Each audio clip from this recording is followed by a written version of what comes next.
لبيك اللهم لبيك لبيك لا شريك لك لبيك.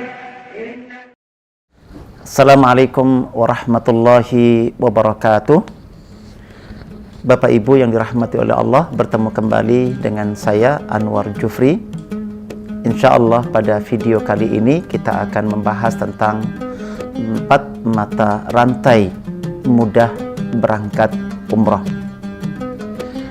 Bapak Ibu yang dirahmati oleh Allah Subhanahu wa taala, di dalam satu hadis yang diriwayatkan oleh Imam Bukhari, Rasulullah sallallahu alaihi wasallam bersabda, "Ad-dinu yusrun."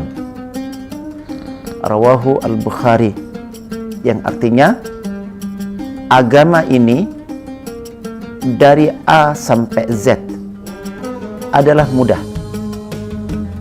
Agama ini baik yang berbiaya maupun tidak berbiaya itu mudah. Dan ini berlaku di semua bagian dari ajaran agama ini, termasuk umrah juga haji. Bapak Ibu yang dirahmati oleh Allah Subhanahu wa taala, ada satu pola yang diajarkan oleh agama ini. Apapun jika kita ingin dimudahkan oleh Allah Subhanahu wa taala dalam melakukan bidang kebaikan tersebut, maka ikutilah pola yang diajarkan oleh agama kita.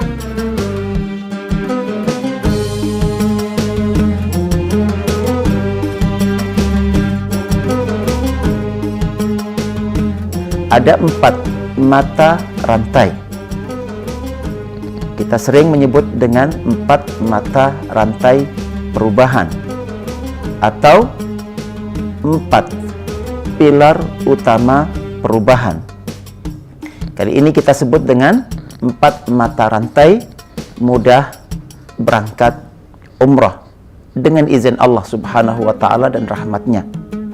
Yang pertama adalah ilmu.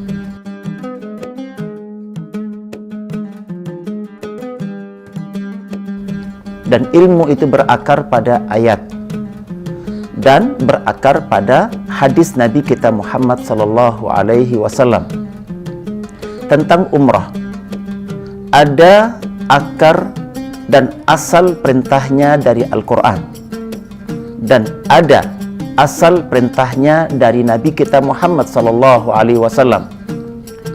Begitu pula di dalam Al-Quran dan di dalam hadis Nabi sallallahu alaihi wasallam dijelaskan tentang tata cara umrah, tata cara haji.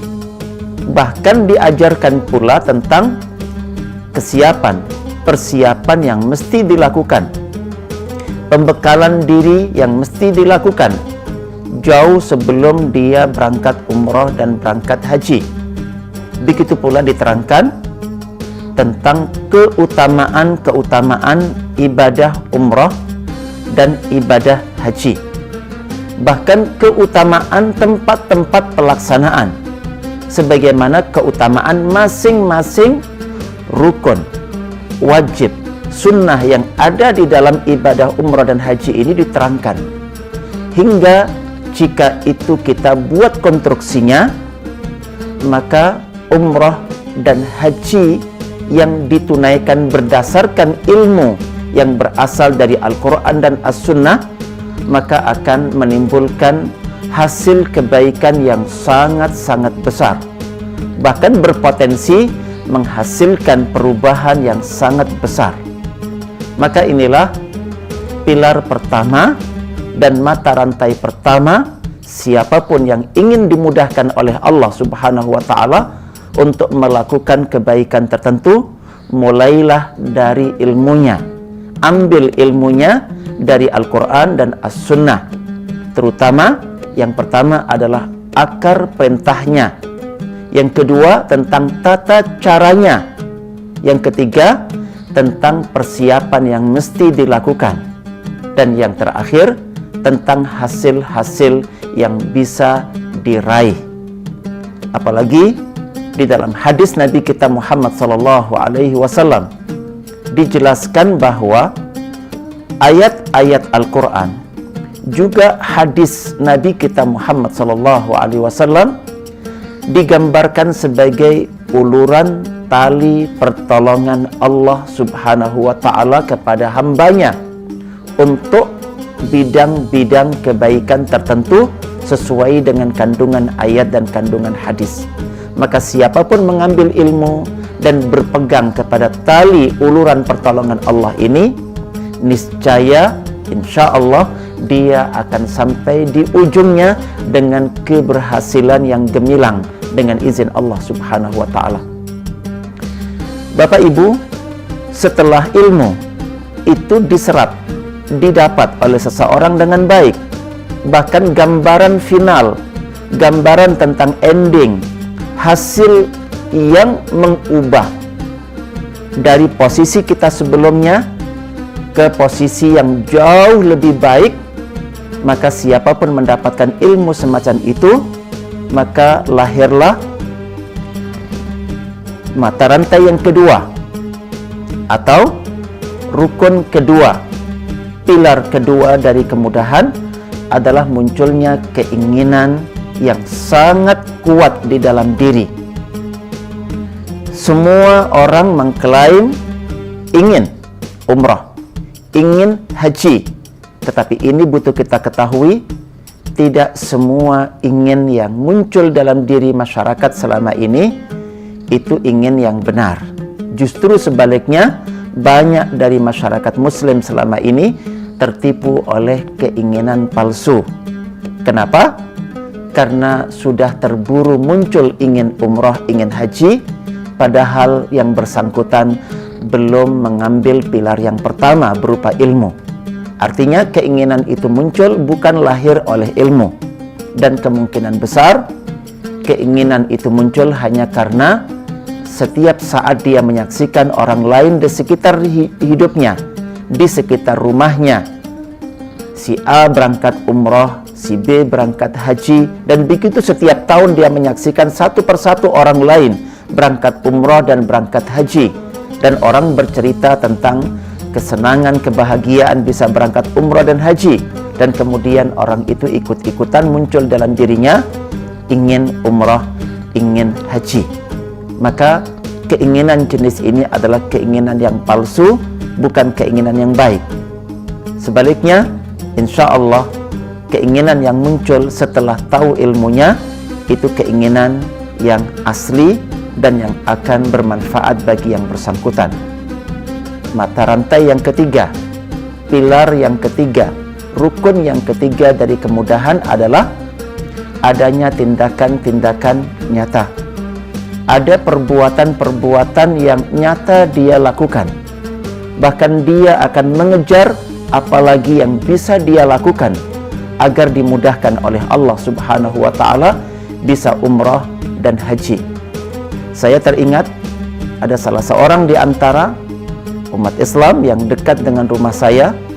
Sepulang saya melaksanakan ibadah haji tahun 2004, dia minta didoakan agar segera bisa haji. Setelah saya berbincang tentang apakah keinginan ini asli atau palsu, terbukti ternyata keinginan dia selama ini termasuk jenis yang palsu, karena dia belum pernah mempelajari ilmunya dan belum tahu keutamaan serta potensi perubahan yang ditimbulkannya. Dia sudah keburu ingin, dan yang lebih penting lagi, dia mengklaim sudah lama ingin dan tidak ada tindakan nyata yang dia lakukan, sehingga yang terjadi belasan tahun dia ingin dan belum pernah terwujud. Sampai akhirnya saya jelaskan kepada yang bersangkutan tentang bagaimana mengubah ingin yang palsu itu menjadi ingin yang asli. Pertama, prosedur ilmu dipenuhi, dan kemudian muncul keinginan yang autentik terkait dengan perubahan dan hasil baik yang ingin diwujudkan. Lebih lanjut kemudian melakukan tindakan-tindakan nyata. Salah satunya adalah dengan membedah ayat-ayat dan hadis tentang haji, mengerjakan apa yang diperintahkan oleh ayat-ayat tersebut, meninggalkan yang dilarang oleh ayat dan hadis tersebut. memperbanyak istighfar, membaca salawat, dan satu lagi yaitu dengan cara rajin menabung. Sekecil apapun tabungan itu. Bahkan saya gambarkan, andai setiap hari mampu 100 rupiah, maka saya sampaikan bismillah, tabung 100 rupiah itu dengan nawaitu untuk segera dimudahkan oleh Allah Subhanahu wa ta'ala ke Baitullah. Dan jangan melihat kecilnya uang yang bisa kita tabung, tetapi perhatikanlah ketika uang itu kita tabung dalam rangka untuk mendekat sampai ke Baitullah, maka dijanjikan oleh Allah, Allah akan segera merapat dan mendekat kepada kita dengan ukuran yang lebih besar dari apa yang kita lakukan. Dan pada akhirnya kita akan diberikan oleh Allah Subhanahu wa ta'ala kemudahan untuk melaksanakan itu. Maka ketika yang bersangkutan sempat memunculkan keraguan, jika nabung setiap hari hanya 100 rupiah, 1000 rupiah, 5000 rupiah, kapan bisa berangkat? Saya sampaikan kepada yang bersangkutan, pertanyaan ini bid'ah. Pertanyaan ini salah.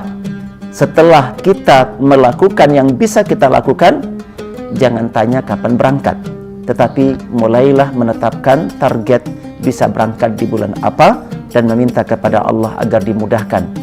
Kita sudah melakukan yang bisa kita lakukan dan Allah akan memberikan hasil yang terbaik.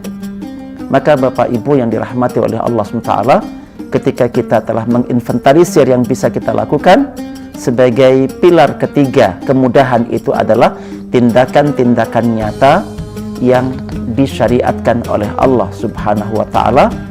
Maka akan terjadi poin yang keempat dari kemudahan itu adalah hasil itu nyata.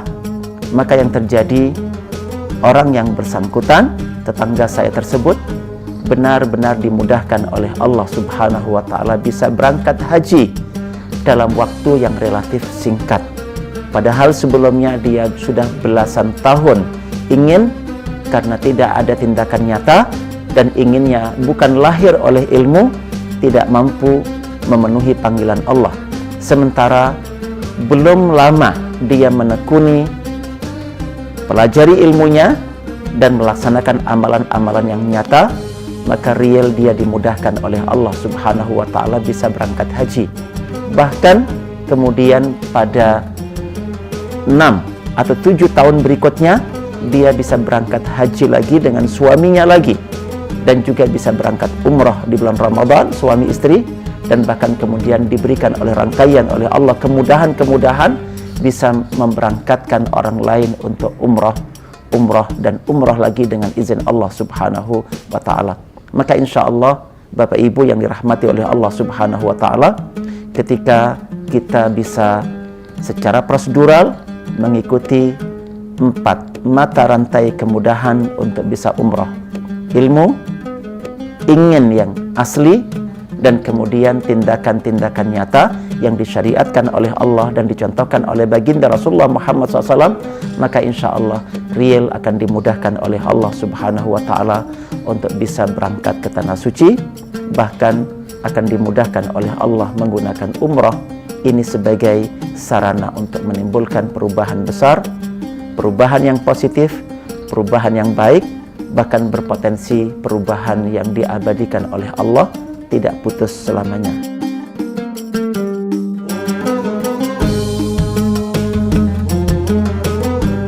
Demikian, semoga bermanfaat, dan insya Allah kita bertemu kembali pada video-video berikutnya. Assalamualaikum warahmatullahi wabarakatuh. لبيك لا